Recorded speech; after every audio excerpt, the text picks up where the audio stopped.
மணி இப்போது தொடர் வெற்றியை நாங்கள் பெற்றுக்கொண்டிருக்கிறோம், கூட்டணி பலத்தோடு இருக்கிறோம். எங்களுடைய உட்கட்சி விவகாரம் குறித்து பூதாகரப்படுத்தி பேசணுமா அப்படின்ற சந்தேகங்களோ விமர்சனங்களோ கூட பார்வையாளர்களுக்கு வரலாம், கட்சிக்காரங்கள் கூட வரலாம். ஆனால் அதை நம்ம நகர்த்தி தான் இந்த விஷயத்தை பேசுகிறோம். ஒரு 50 ஆண்டுகள் 100 ஆண்டுகள் இலக்கு வைத்து ஒரு கட்சி பயணிக்கிறப்ப சீர்திருத்தங்கள் தேவைப்படுதான்ற இடத்திலும் இருக்கலாம். நீங்கள் எப்படி பார்க்குறீங்க? திமுகன்ற கட்சி, அந்த கட்சியினுடைய அடுத்த கட்ட இலக்கு பயணத்திற்கு என்ன தேவை, எங்கே சிக்கல் இருக்குன்னு நினைக்கிறீங்க? விஜயன், முதல்ல திமுக பற்றிய விவாதத்தை எடுத்ததற்காக புதிய தலைமுறைக்கு நன்றி தெரிவித்துக் கொள்கிறேன். ஏனெனில் வழக்கமாக வருத்தப்பட வேண்டிய உண்மை, கடந்த பல மாதங்களாகவே பிரதான எதிர்க்கட்சியான அதிமுக, பிஜேபி, மோடி இது பற்றியே பேசக்கூடிய main stream media for the first time எனக்கு தெரிஞ்சு, மை மெமரி கோஸ் கரெக்ட், இந்த விவாதத்தை எடுத்திருப்பது ஆரோக்கியமான ஒன்று தான். விவாதத்திற்கு அப்பாற்பட்டது எதுவுமே கிடையாது. எந்த ஒரு அரசியல் கட்சியின் உள் விவகாரமும் பேசப்பட வேண்டிய ஒன்று தான். ஏனெனில் பொலிட்டிக்கல் பார்ட்டிஸ் அ பப்ளிக் ஆர்கனைசேஷன், அதை கண்டிப்பாக நம்ம பேசி தான் ஆகணும். எப்படி பேசுகிறோன்றது தான் நம்ம முக்கியம். உள்நோக்கம் இல்லாமல் பேசுகிறோமா, உள்நோக்கத்தோடு பேசுகிறோமான்றது. அஃப்கோர்ஸ் இப்போ அவங்க கட்சி பிரதிநிதிகள் இல்லாமல் நம்ம பேசும்போது நமக்கு சில கன்ஸ்ட்ரைன்ட்ஸ் இருக்கும். நம்முடைய எல்லைகளுக்கு உட்பட்டு தான் நம்ம பேசுகிறோம். பட் கண்டிப்பாக பேசி தான் ஆகணும். நிச்சயமாக இது விவாதத்திற்கு உட்பட்ட பொருள் தான். இன்றைக்கி ஒரு முக்கியமான விஷயம் பிரியன் அடிக்கடி சொல்கிற மாதிரி என்னென்னா மோடி ஃபேக்டர் இங்கே ஒரு ஸ்ட்ராங் பொலிட்டிக்கல் அலைன்ஸை இவர்களுக்கு ஏற்படுத்தி இருக்கிறது திமுகவுக்கு. இன்ஃபேக்ட் என்னுடைய கருத்தின்படி தமிழக வரலாறில் most luckiest chief minister Stalin அவர்கள் தான். ஏன்னா எதிர்க்கட்சியை வர்ச்சுவலி கிடையாது, media completely with all due respect கிட்டத்தட்ட கோடி மீடியாவாக தான் இங்கே இருக்குது. ஆளும் கட்சி கடந்த காலங்களில் எடப்பாடி பீரியடில் 4.5 ஆண்டுகள் விமர்சித்ததில் 10% கூட இந்த அரசை நாம் விமர்சிப்பதில்லை. தவறுகள் நடக்கலைன்னு அதை சொல்லி நாம் கடந்து போக முடியாது. ஆகவே இந்த பேக்ரவுண்டில் தான் நம்ம இதை பேசி ஆகணும். பெரிய தவறுகள் இந்த அரசில் நடக்கலை என்பது உண்மை, நான் ஒப்புக்கொள்கிறேன். ஆனால் அவங்க கட்சிக்குள்ளேருந்தே வரக்கூடிய விமர்சனங்கள், குறிப்பாக இப்போ இந்த திருநெல்வேலி, கோயம்புத்தூர் மாநகராட்சிகளில் நடைபெற்ற சம்பவங்களில் அந்த மாநகராட்சி மேயர்கள் மீது அவர்கள் கட்சியை சார்ந்தவர்களை வைத்த குற்றச்சாட்டுகள், அதிமுகவோ ஊடகங்களோ வைக்காத குற்றச்சாட்டுகள், வெளிப்படையாகவே அவர்கள் அங்கே ஊழல் அதிகமாக நடப்பதாகவும் ப்ரூட்டல் கரப்ஷன் நடக்குதுன்னு அவங்களாவே சொன்னாங்க. மேயர்கள் 2 கடினமான போராட்டத்திற்கு பிறகு மாற்றப்பட்டார்கள். அதில் இதில் திருநெல்வேலி மேயர் எலெக்ஷனில் ஒருத்தரை கேண்டிடேட்டாக அனௌன்ஸ் பண்ணுறாங்க. 55 பேரில் ஒருத்தர் செல்லாத ஓட்டு, ஒருத்தர் வரவே இல்லை. 30 பேர் கட்சி தலைமை சொன்னவங்களுக்கு போடுறாங்க, 23 பேர் எதிர்த்து குத்துறாங்க, டிஃபை பண்ணுறாங்க, டிசென்ட்டு. இதெல்லாம் திமுக எனக்கு தெரிஞ்சு இவ்வளோ ஓப்பனாக நடந்தது கிடையாது. அதே மாதிரி தான் கோயம்புத்தூர்லேயும் இந்த 2 மாநகராட்சிகளிலும் ஏன் மேயர்கள் மாற்றப்பட்டார்கள் என்பதற்கான காரணம் அந்த கவுன்சிலர்ஸ் சொல்கிறதுலேருந்தே தெரியுது. மிக அதிகமாக ஊழல் நடப்பதாக அவங்க சொல்கிறாங்க. மறுபடியும் சொல்கிறோம், பிரதான எதிர்க்கட்சிகளோ ஊடகங்களோ சொல்லலை. உள்ளாட்சி அமைப்புகள் தான் நம்முடைய நிர்வாகத்தின் அடிநாதம். அங்கே இதுதான் நிலைமை. ஆகவே இதிலேருந்து நீங்கள் இந்த பிரச்சனையை ஆரம்பித்து பார்த்தீங்கன்னா நிறைய பிரச்சனைகள் கீழே இருக்குது. இந்த பார்லிமெண்ட் எலெக்ஷனில் 40 சீட்டு வெற்றி பெற்ற காரணத்தாலேயே எவ்ரிதிங் இஸ் குட் அப்படின்னு நம்ம சொல்லிட முடியாது. இதுக்கு மத்தியில் தான் கட்சி அவங்க மாவட்ட செயலாளர்களை கூட்டியிருக்காங்க. அவங்க என்ன சீர்திருத்தங்களை பண்ண போகிறாங்கன்றதை பற்றி எனக்கு ஒன்றும் பெருசாக தெரியல. அது என்ன பண்ண வேண்டி இருக்குது, எல்லாம் ஆட்டோ மோடில் போயாச்சு.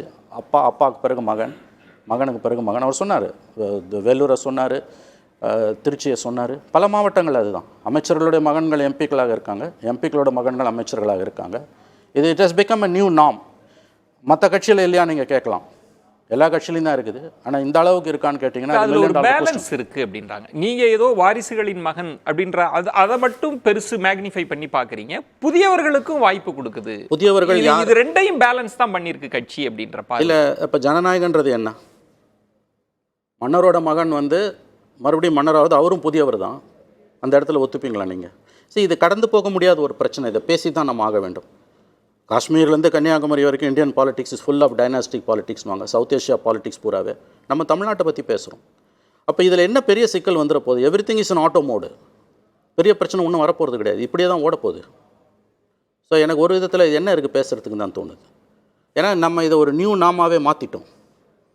அடுத்த தலைமுறை இதை எப்படி ஏற்றுக்கும்? யங் ஜென்ரேஷன் இதை எப்படி ஏற்றுக்கும்? எவ்வளவு கிட்டத்தட்ட எல்லா மாவட்ட செயலாளர்களும் குறுநில மன்னர்கள். அவங்க மக்களால் தான் தேர்ந்தெடுக்கப்படுறாங்க, மறுக்கலை. பட் உங்கள் டெமோக்ரஸி இன்னமும் ஃப்ளரிஷ் ஆகல இல்லை. ஆனால் தொடர்ந்து திமுக மாவட்ட செயலாளர்கள் மீது வைக்கிற விமர்சனம் தான். இந்த விமர்சனத்தை அதிமுக மீது யாரும் வைக்கல. ஆனால் திமுகவில் இருக்கிற மாவட்ட செயலாளர்கள் மக்கள் தலைவர்களாக எழுந்து வருகிற அந்த இடம் இருக்குல்ல, அதிமுகவில் அப்படி இல்லை. ஒற்றை தலைமையாக தான் அது வரைக்கும் இருந்தது. யாருமே பெயர் கூட அறியப்பட மாட்டாங்க.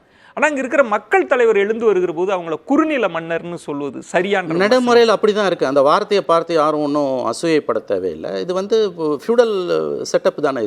இதை எப்படி நீங்கள் நியாயப்படுத்துவீங்க? மன்னராட்சியின் விழுமியங்கள் தானுங்க வாரிசு அரசியல். செங்கோலை நம்ம எதிர்க்கிறோங்க. நாடாளுமன்ற மைய மண்டபத்தில் செங்கோல் வைத்ததை திமுக ஏற்றுக்கொள்ளவில்லை நான் அறிந்த வரையில். ஏன் நம்ம அதை எதிர்க்கிறோம்? அது மன்னராட்சியின் விழுமியம். அப்போ வந்து ஒருவருடைய மகனோ அவங்களுடைய வாரிசுகளோ தான் தொடர்ந்து வந்து கொண்டிருக்கிறார்கள்னா, அல்லது அது வந்து ஒரு டைம் ஃப்ரேமில் கூட வரலாம். இப்போ ஸ்டாலினை வாரிசுன்னு சொல்லலை, ஏன்னா ப்ராசஸில் வந்தார் அவர் குறைஞ்சபட்சம். ஆனால் இன்றைக்கி அப்படியா இருக்குது? அப்போ இது கண்டிப்பாக இது ஒரு பேசுபடு பொருளாக மாறும். இது ஒரு சேலஞ்சு தான். நீங்கள் இப்படியே கடந்து போயிடும், மோடி ஃபேக்டர் இருக்கிறதுனால இப்போ வண்டி ஓடுது, otherwise it will be a big problem. நீங்கள் ஆன்சர் பண்ணி தான் ஆகணும். ஏடிஎம்கேல அவ்வளோ குறைகள் இருந்தாலும் ஜெயலலிதாவால் புது கேண்டிடேட்ஸை போட முடிஞ்சுது. வாரிசு அரசியல் என்பதை சாதாரணமாக கடந்து போய் நம்ம திமுகவை பற்றியோ அல்லது மற்ற கட்சிகளை பற்றியோ பேச முடியாது. குறிப்பாக திமுகவை பற்றி பேச முடியாது. It's a issue. அதை அட்ரஸ் பண்ணி தான் ஆகணும். ரெண்டா நீங்க பிரிச்சு பார்க்கலையா? ஒன்று தொடர் வெற்றிய கட்சி பெறுது, ஒரு விழுமியங்கள் சமூக நீதி திராவிடம் கொள்கைக்காக தொடர்ந்து போராடுகிற அதுல வெற்றிகரமாக திரு ஸ்டாலின் தலைமையிலான திமுக இருக்கு கண்டிப்பா. ஆனா நீங்க அதை தாண்டி வாரிசு அரசியல், கட்சிக்குள்ள பிரச்சனை இருக்கு, அடிமட்டத்தில் அதிருப்தின்றத அவங்க வெற்றின்ற ஒன்றோட தானே கனெக்ட் பண்ணுவாங்க. நாங்க தொடர்ந்து ஜெயிச்சிட்டு இருக்கோம், எங்க மீது ஏன் கல்லேறீங்கன்னு கேட்டா கல்லேறி இல்லைங்க, விமர்சனமே கல்லேறியதுன்னு பார்த்தாங்கன்னா ஐம் சாரி, அது ரொம்ப தவறு. உங்களை யாருமே விமர்சிக்க கூடாதுன்னு நீங்கள் சொன்னீங்கன்னா அரசியல் கட்சியாகவே இருக்க முடியாது. அதுவும் வெளிப்படையாக இவ்வளவு தூரம் வந்து ஃபேமிலி பாலிடிக்ஸ் நடக்கும்போது அதை கடந்து போக முடியாது. வெற்றி வந்து எல்லாவற்றையும் நியாயப்படுத்தி விட முடியாது. அடுத்த 5 வருஷம் 10 வருஷத்தில் பாருங்கள் என்ன நடக்கும்.